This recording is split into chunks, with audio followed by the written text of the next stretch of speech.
knock this lecture out here. Then I'll probably follow up. No, I will follow up with a LeBron lecture, probably a Monday evening or no later than Tuesday afternoon.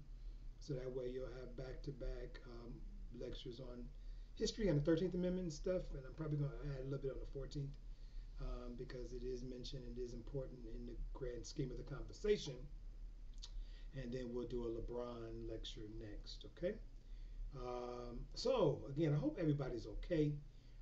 This is kind of my wheelhouse now and sort of what I like to talk about, especially like in my logic classes. Like right now, we're doing legal analysis. And so, this is what we're about to deal with now is exactly what's in the news now about critical race theory, right? How does that operate, right? It's not just about teaching black studies, right? It's about understanding how legal, how the law and how the Constitution has affected and sort of, in some cases, created certain systems of injustice, right?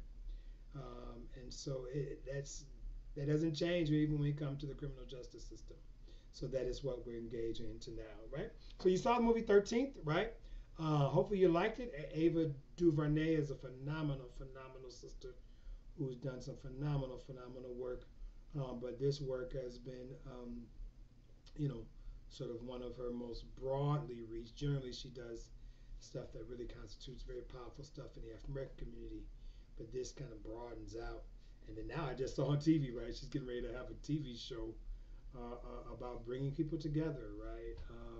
I guess she's bringing people into a house of different races and classes and sexual identity, and they're supposed to get along, right? So I don't know, but she's doing great things. Good to see her. But in this documentary called 13th, it's referring obviously to the 13th Amendment, and in the Constitution, the 13th Amendment it states. I'm going to try to read this if I can find it here. The 13th Amendment.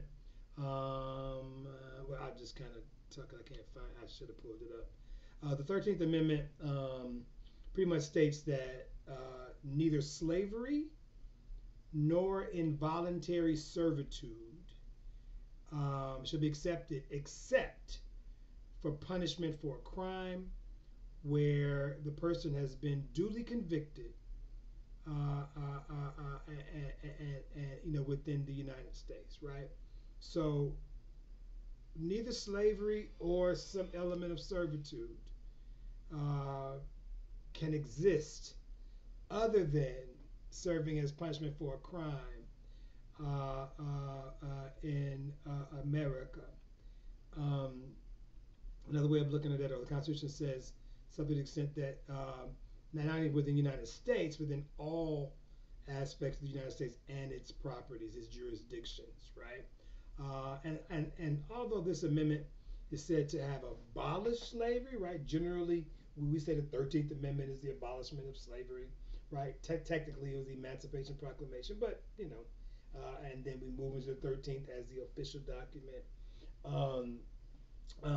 Generally, we say that it is to have abolished slavery.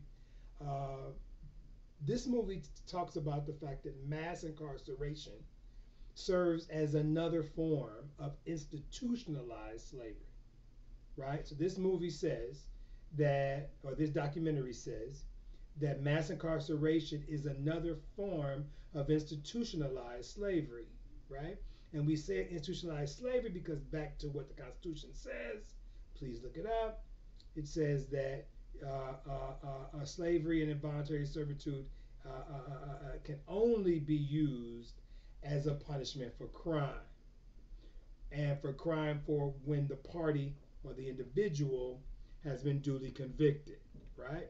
So in essence, I can enslave you technically or engage you in involuntary service to the state technically if you've been punished for a crime, right? Does that make sense? It should make sense, right? And so the 13th Amendment actually paves the way, opens the door to create a whole nother level of slavery, right?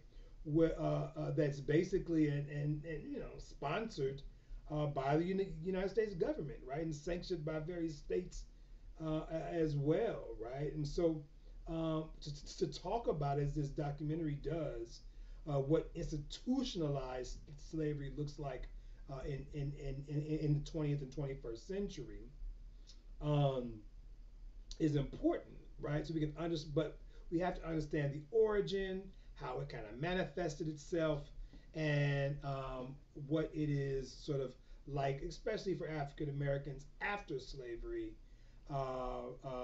in a sort of as they abolished slavery for African Americans, right? Um, and so African American freedoms um, at the abolishment, right, at the 13th Amendment itself, right, um, was provisional, right? You know, if you met certain conditions, right? So, for instance, uh, you know, you had a situation where you had free blacks, but then you have blacks with no voting rights, right? But without voting rights, then what's to stop a sort of a mad reconstructed South who just recently lost the war to begin to regain power and reenact power in the form of what? Terrorism, the rise of lynching, right? So again, I'm free, free from, but I'm not free to.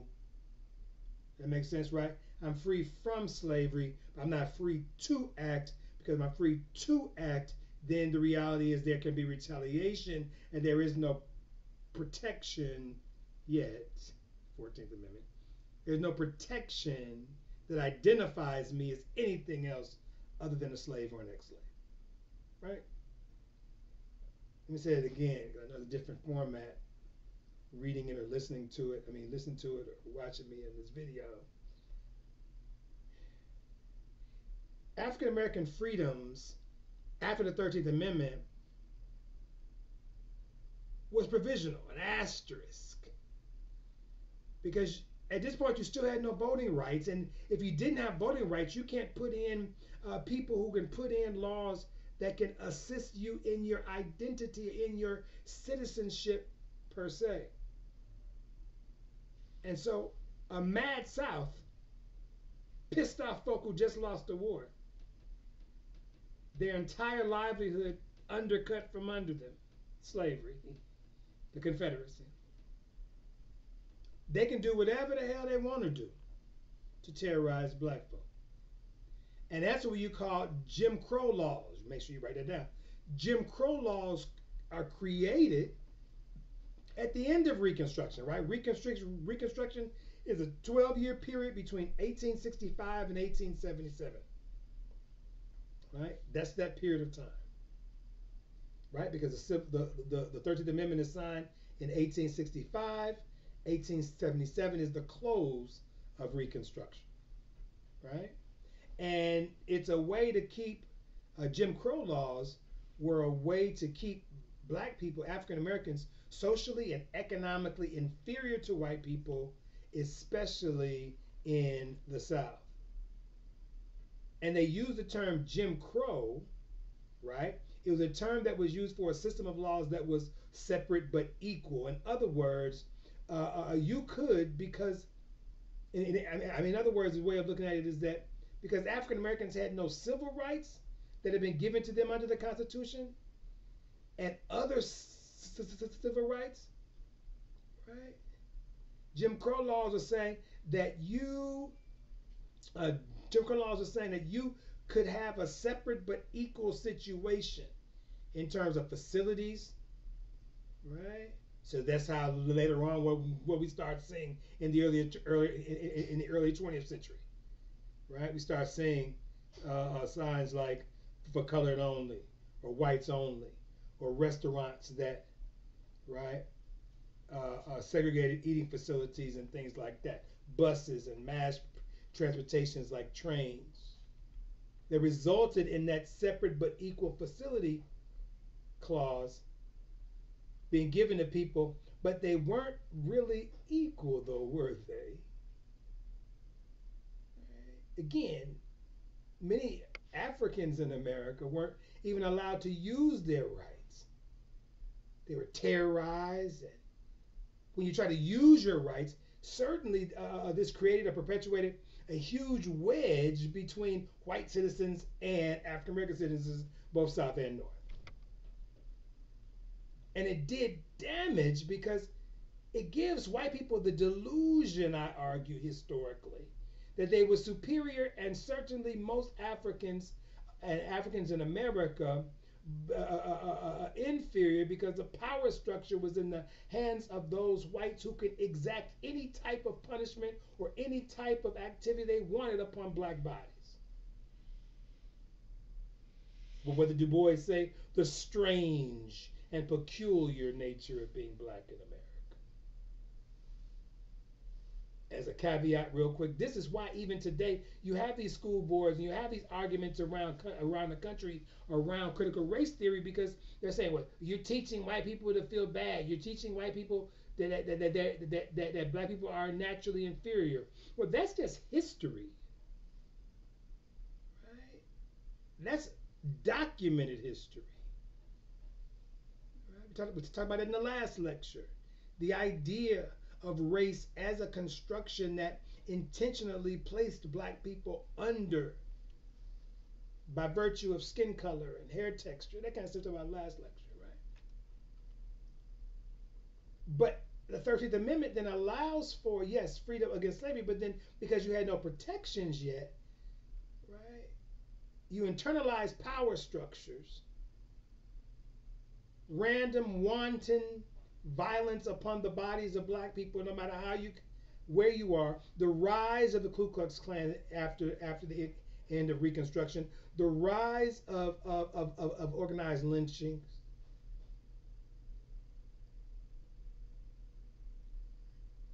I think it was Carter G. Woodson. You can look his name up.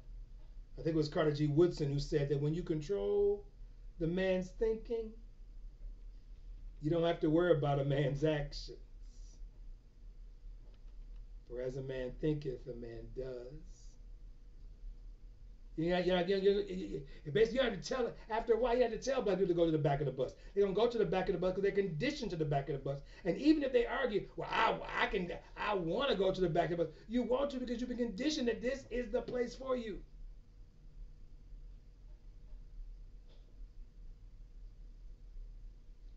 In the 1890s, I believe, just to make a sharp turn back to the 13th video.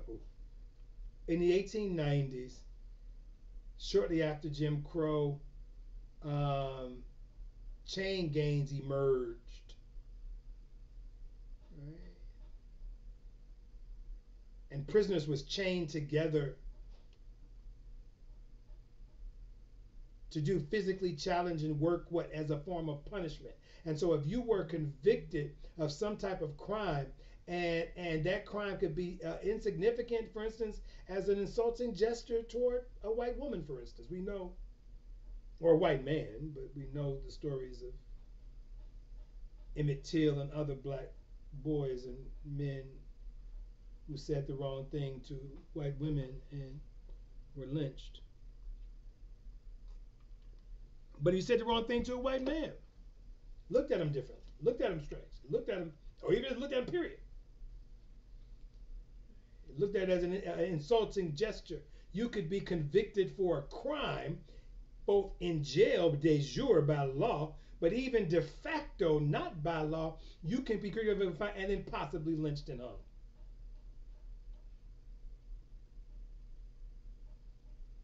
And then you could end up possibly working in a chain gang and essentially being enslaved with no pay once you got into the prison. And what they could essentially do to you is not force you to work in slave labor, but what? Hire you out to corporations. You aren't paid for it. And these corporations essentially are given the gift of free labor in America. And we already know America has the highest incarceration rate in the world. Talked about that in the last lecture.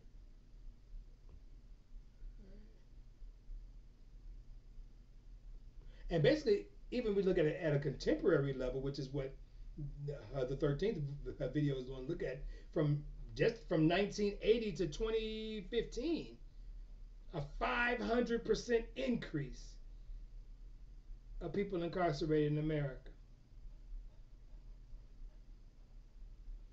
And the origins of what they call the three strike laws implemented in 1994, this war on crime, this sort of three strike laws that's supposed to crack down on big time drug offenders, but led to people who committed smaller crimes, stole a piece of bread, stole a loaf of bread, but yet 2 years ago served a drug deal, a year ago had an assault. Now that bread gonna get you 10 years. I get 10 years for stealing some bread? Yeah, because of three strike laws. Knowing that when you put people of color within primarily poor communities, primarily urban communities, crime is the resulting effect of poverty. So I can continually put black people within a system of incarceration. And we already know the surveillance, talked about that before, right? The surveillance that African American communities have by the police. Targeting them, eyes on them, all eyes on me, right? And they focus more on urban areas and suburban areas as if crime don't take place in suburbs. And so what Three Strikes was doing, especially federally, if you had violated laws and you reached a third strike, you would then be asked to be put in prison for the rest of your life. So if there was a first offense, let's say something serious like burglary, certain time you got out early. Second offense that was also a felony, because it has to be 3 felonies, right? Let's say robbery. Maybe even a non-violent robbery was still a robbery, right? And then let's say a third offense was you stole something out of Walmart. You qualify for a three strike rule, and you would no longer be eligible for probation or parole within the criminal justice system. But some people believe that mass incarceration is a good thing because the increase of mass incarceration, the crime rate has decreased, and they say the numbers at some period in the 90s and early 2000s had decreased violent crimes, murder, and all that kind of stuff in a lot of communities. In big cities, they argue that mass incarceration increased due to the rise of spending in law enforcement, and peoples of all races are in prison, not just black people. So they say it's not a racial thing. However, throwing someone in jail for small recreational drug use is not only a waste of tax dollars, but also serves as but it doesn't really serve what, as we talked about before, the ODRC, right? Where's the R at? The Ohio Department of Rehabilitation and Corrections. Where's the rehabilitation at throwing somebody in jail for drugs? Somebody may be addicted to drugs, wind up putting in prison for basically having an illness. So if you're addicted to drugs, maybe we should look at some other things that have been done, maybe in Europe, to legalize drugs. We're talking about the conversation is going, actually in Ohio right now, we're having another conversation about the legalization of marijuana again, statewide. Maybe the use of tax revenue to focus on rehabilitation of people who are addicted to drugs. I'm a fan of rehabs. I'm a fan of giving people second and third chances to live, to be free of the sickness. That's me personally. I don't mean to say that, but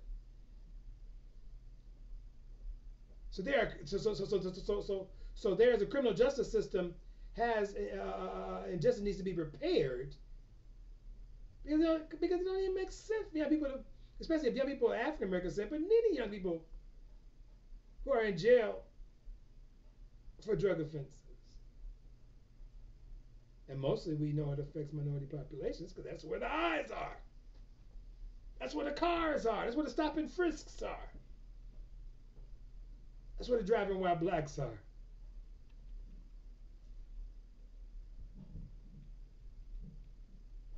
I remember a speech that Obama said back when he was president. He said far too many cases, the punishment simply doesn't fit the crime. He said if you're a low-level drug dealer and you violate your parole, You owe a debt to society, I guess, yeah. But you be held accountable and make amends. But you don't get 10, 20 years. Or in some cases, a life sentence. Right? That's crazy. A mass incarceration coupled with the privatization, as well as the federalization, mass state budgets. It takes up a lot of state budget, but yet we put a lot of money in safety and security. Here I am running for office here in the city, and I can't go nowhere without being asked a question about safety and security. And I'm not one that believes in more police. But I have to have a conversation because people have to feel safe. And generally they feel safe when they put more cops on the street. You put more on the street, they got something to do, but they spend their time in communities that's already overly surveilled. Historically, though, there's a story about a white unionist in the South whose support for newly freed slaves, or newly freed black people, I should say, angered his neighbors. They come over one night and basically tell him to shut up. Remember, he's a unionist. He was a northerner, if you will, supported the Union in the Confederate South. He wanted to support newly freed slaves, not lynch them. His neighbors come over there and tell him, man, you need to shut up, chill out. He refused. They take him outside, tied him to a tree, and horsewhipped him. And they tell him, if we got to come back and you're still running your mouth talking about leave the Negro free and blah, blah, blah, blah, we will kill you and hang you from the same tree we just tied you and beat you from. This white man who cared about equality had nowhere to turn because the Reconstructed South was a place of lawless tyranny. Yes, the North beat them. Yes, the back of slavery had been broken, but now you got angry, pissed off Confederates. Not unlike, oh, this is disrespectful, but not unlike some of the angry, disrespectful, not angry folk running around with their Confederate flags on their cars now. Angry, lawless. How many Confederate flags were at the January 6th event in Congress? Right? So in order to make this transition, so that's the 13th, right? So the video talks all about that and how that relationship is, right? You got that. But let me give you a little bit of this and I'll leave you alone for a while. The 13th was followed by the 14th Amendment. The 14th Amendment was a way to kind of put something to deal with this tyranny, try to stamp out the tyranny. And the 14th Amendment tried to do that by requiring government officials to respect the basic civil rights of all Americans. Because remember, like I told you earlier, the period after the 13th Amendment or the beginning of Reconstruction in 1865 was sort of decorated by, in a horrible use of word, adjectives, was sort of understood by or marked by shocking abuses of individual rights. And so by constitutional amendment, the 14th Amendment was designed to halt, as much as it could, those abuses of individual rights.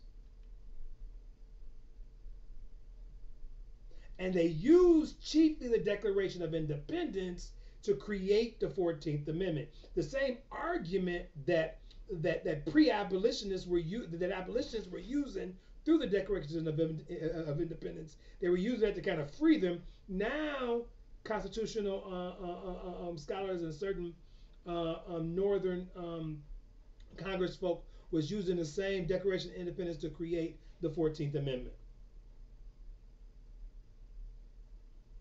Our founding documents of America. And what was the founding document say? What did the Declaration of Independence say? It was a promise of what? Limited government. Limited government based on what? Individual rights and the ideas of the Enlightenment. Right? John Locke and all them, right? Jefferson and all them, right? And so the story of the American Constitution, and especially the 14th Amendment, is really a story of trying to live up to the promise of the Declaration of Independence. That's all Sojourner Truth was talking about. That's all Frederick Douglass was talking about. That's all that Cromwell was talking about. That's all that Mason was talking about. Prince Hall, sorry, I can't. Mason. That's all Prince Hall was talking about. Live up to the promise of America. Of course, these lofty ideas in the Declaration of Independence and the Constitution cannot be reconciled with the abomination of slavery, right? Because slavery is a tacit approval, which sets us on a path of disaster from day one. So that's why there's conflict between the Declaration of Independence and slavery. But what do? You just you render black people non-human, or 3/5 of a human, and that way you can get away with having them meet the criterion of the Declaration of Independence. And so the Constitution's failure, right? The Constitution didn't even engage in slavery, and so the Constitution's failure to engage in slavery. Excuse me for a minute. The Constitution's failure to engage in slavery gave rise to a furious national debate. There was a senator named John Calhoun, and I have a young brother, a mentor, and Calhoun was one of the founders of Clemson, right? And you have senators at that time in the 1870s who argued that the Constitution's reference to slavery kind of endorsed slavery. Right? There were others like Spooner and others who was on the opposite side at the time who says no, the Constitution presumed that all men and women were free, making slavery impossible and illegal. So in public, there were two sides. The anti-slavery camp, I'm arguing the Constitution presupposed that people were free, and then you got those who were the pro-slavery camp, right? Even again, this is even after the 13th Amendment. Unfortunately, in the courts, the pro-slavery side won and almost broke a series of victories. For example, anti-slavery activists have argued that the Bill of Rights automatically bound the states to follow the Bill of Rights. So states must do what the federal Constitution says in the Bill of Rights. But the Supreme Court rejected the position. Look up this case, y'all. You write this down. Barron versus Baltimore. Baron v. Baltimore. Look that up. I'm going to ask you on the test, so look it up. The Supreme Court's rejected in Barron v. Baltimore, holding that the Bill of Rights only affects federalism, a federal government, not state government. But what happens later on, and what's more popular, you may have heard this, Dred Scott decision, the Dred Scott v. Sandford. Look that up, Dred Scott. Dred Scott versus Sandford, another Supreme Court case. And that justice was Taney, Chief Justice Taney, Taney. They not only rejected the anti-slavery position, that the positions, that the privileges and immunities, the rights of Article 4 of the Constitution protect individual rights, but even went so far as to hold that black men had no rights that the white men were bound to respect. Right? This is the Supreme Court, y'all. Look it up. Dred Scott v. Sandford. Barron v. Baltimore. Remember, Barron v. Baltimore is saying that the federal government laws don't apply to states. Dred Scott v. Sandford says, okay, well, there is no rights, federal or state, that white people, there's no rights that black people got that white people have to listen to. And the language literally says that the white men were bound to respect. So the course of the debates about slavery in America, what you really see, right, what you really see is a movement that started out as an anti-slavery movement and it changed into a movement much more radical and then much more broadly devoted to the protection of natural rights, human rights ranging from what? Free speech to labor.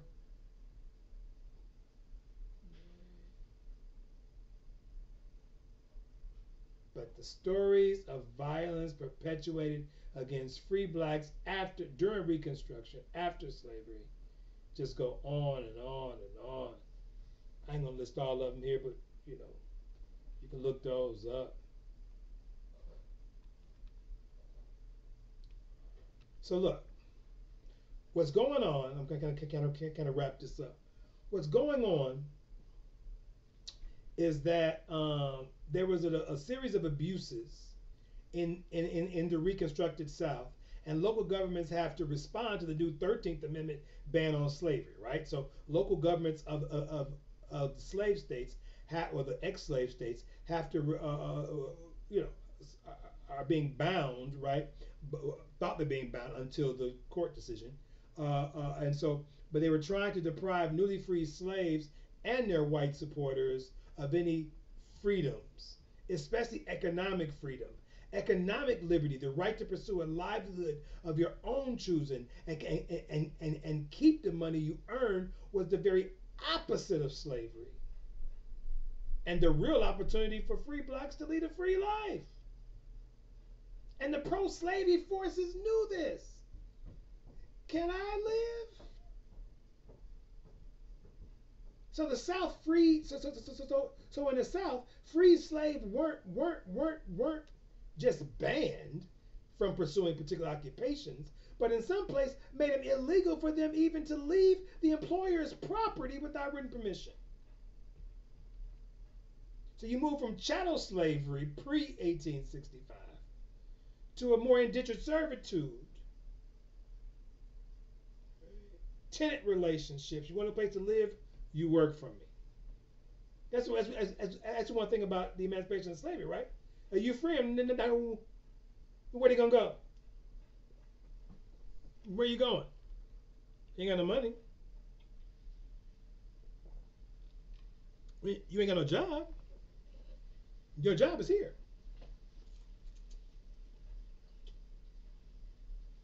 So they have labor contracts. And remember, going back to Dred Scott, the white man, unless he's a nice guy, but he had no rights. Black people had no rights. So you're still hoping. And if you broke a labor contract, you can get whooped. And so technically the 14th Amendment was created to sort of stop those type of rights violations, right? And so obviously the most important, the most popular rights violations associated with the 14th Amendment was even the rights to keep and bear arms. Although we see that as a different amendment, Second Amendment, right? But it was really connected to the 14th Amendment. Why? Because Congress was well aware the fact that free blacks and white Union soldiers were being disarmed throughout the South,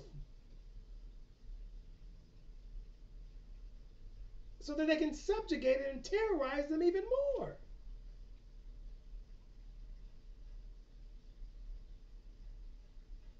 And so the 14th Amendment was proposed in response to these violations of civil rights through what they call the Black Codes. Look that up, Black Codes. I'm ask you about that.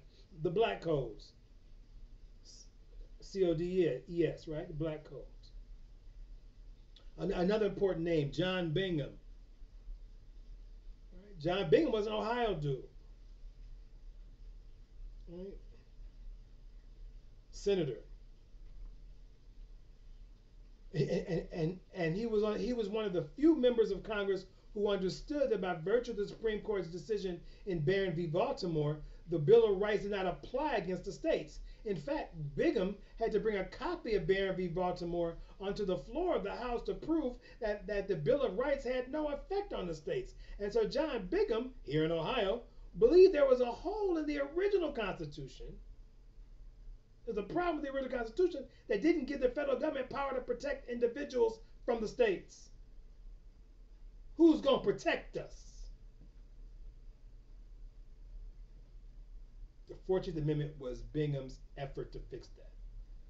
So you think about who was what senator was the chief architect of the 14th Amendment. It was John Bingham from Ohio.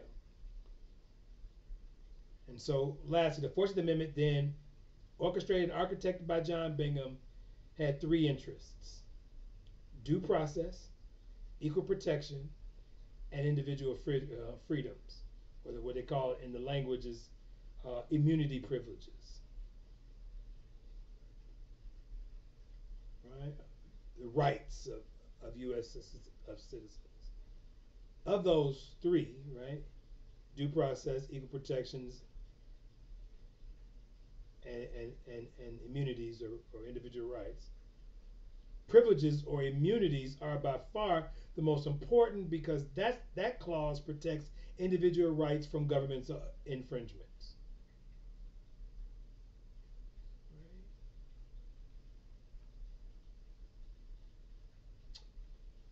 So,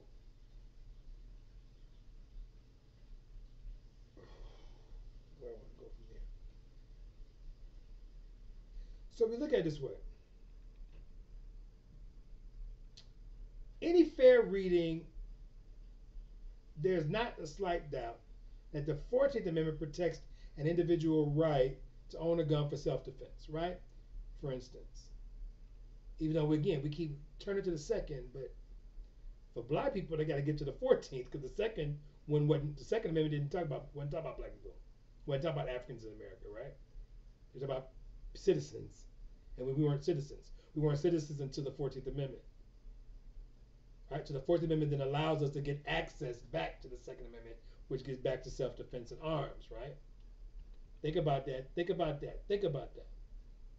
Black people are always crying Second Amendment when it comes to the guns. And they should. I mean, it's in the Constitution, but remember, historically, that links us to the 14th, us meaning African Americans, to the 14th Amendment that gives us the same liberties as white folk had in the Second Amendment. Right? And so the Second Amendment says what? And you know, interestingly enough, it's the Supreme Court almost 150 years recognizes the right. And then when they voted again on the on the issues of arms, they only won by one vote. The Second Amendment says what? The right of the people to keep and bear arms shall not be infringed, right? Seems pretty clear. But it took such a planned public lawsuit. Another case, it was D.C. I forget. Heller. D.C. versus Heller. Look it up. I quoted that in my last book. D.C. versus Heller. Heller. It took District of Columbia, D.C., versus Heller to finally persuade the Supreme Court to interpret the Second Amendment as protecting an individual right to own a gun. But because the D.C. was a federal jurisdiction to which the Bill of Rights applies directly, the Heller case left open the question of whether the 14th Amendment protects the right from interference from a state's officials, which means a state can say a black man can't do it, but a white man can.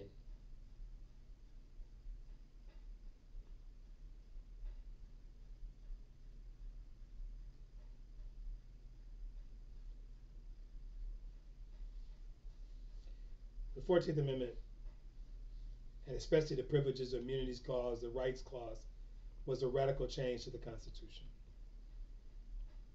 It was supposed to sort of give the federal government and federal courts the power to protect rights that have been historically stepped on by state and local government. Earn an honest living is another one. The 14th Amendment was a promise, an idea. It was a promise to the people of a country that limited government and respect for individual rights, but that promise was broken almost immediately by the Supreme Court's sort of redaction of the Privileges and Immunity Clause. And justice had been working for 20 or so years to restore it.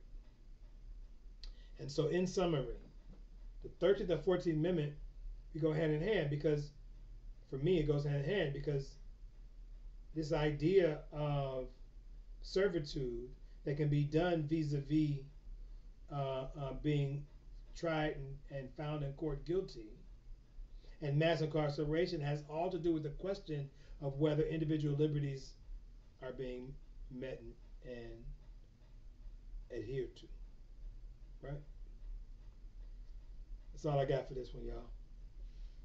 A little bit more than 30 minutes, so sorry, but should be enough to chew on so we can get some good notes, get a good review, right?